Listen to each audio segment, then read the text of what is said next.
Alamid si Karen Arnis Academy from Nay Cavite, Guro Christopher Lyron.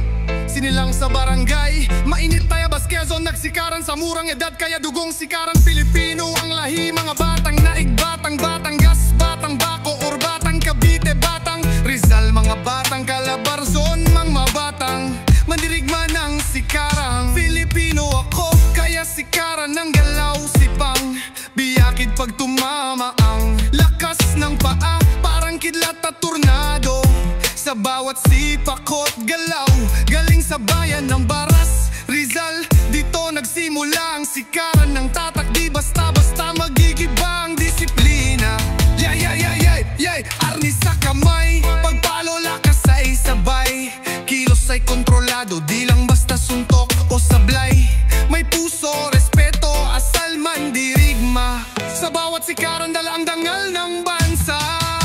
Sikaran Filipino ako, sa Baras Rizal ang ugat. Ito'y dangal ko na dapat ipagmalaki ang sikaran.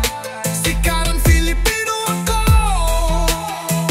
disiplina at galing. Sa sikaran sa bayan ng Baras Rizal ko nakuha bro. Sikaran Filipino ako, Pilipino ako, dugong mandirigma ako. Sikaran ng martial arts ko, sikaran tatas noo tayong mga Filipino. Si papalo suntok, lahat kontrolado. Timing bilis, sipang biyakit parang tornado. Hindi lang galaw, kundi puso at Diyos ang puhunan. Sa sikaran, tagumpay ay asahan. Taas kamao para sa kultura. Sikaran ng sigaw mula Luzon hanggang Visayas. Rap, respeto, lakas ng loob. Cavite dito sumisibol ang sikaran. Sikaran martial arts ko, Baras Rizal ang ugat, ito'y dangal ko. Sikaran Filipino ako, disiplina at galing. Sa sikaran ko nakuha bro, sikaran ko to. Pilipino ako, puso ko ay totoo. Sikaran Filipino ako, sikaran tayong mga Filipino, taas noo.